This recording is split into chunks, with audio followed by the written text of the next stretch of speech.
Tessa, je viens d'être victime d'un accident de la circulation. Que dois-je faire? Tout d'abord, soignez-vous bien. Ensuite, n'oubliez pas de déclarer l'accident à votre assureur. Quand dois-je déclarer cet accident à mon assureur? Sous quel délai? Le plus rapidement possible, dans un délai de 5 jours. Et concrètement, comment se passe-t-il? Comment se passe cette déclaration? Alors, une fois que vous avez fait la déclaration, l'assureur va prendre attache avec vous. En principe, il va ouvrir un dossier et va vous envoyer un questionnaire médical. Il faut absolument remplir ce questionnaire médical de façon lisible et d'ores et déjà envoyer toutes les pièces médicales en votre possession. Gardez vos originaux et envoyez les photocopies. Parfois, une expertise sera nécessaire. Dans ce cas, l'assureur vous enverra une convocation à une expertise médicale avec l'heure, la date et le nom de l'expert.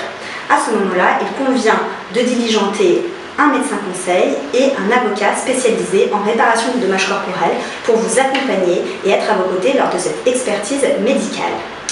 Comment puis-je préparer cette expertise médicale? Alors cette expertise médicale, vous allez tout simplement la préparer avec votre avocat et avec votre médecin conseil. Le but c'est de tout raconter, de savoir comment était votre situation tant familiale que professionnelle avant l'accident, raconter comment s'est passé l'accident et ensuite raconter quels sont aujourd'hui les impacts de cet accident sur votre vie tant personnelle que professionnelle.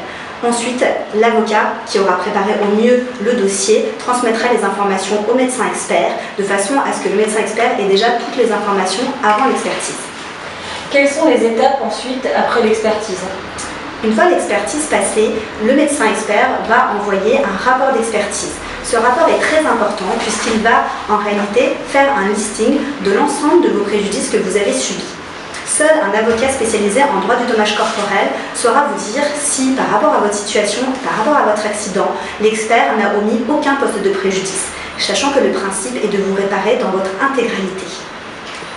Et concrètement après, comment et quand serais-je indemnisée?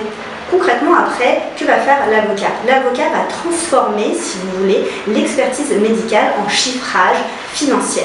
Ensuite, il va prendre attache avec l'assureur. L'assureur va vous faire une offre d'indemnisation et l'avocat va négocier de façon à ce que vous soyez indemnisé au mieux, au plus juste et de l'ensemble, de l'intégralité de tous vos préjudices subis.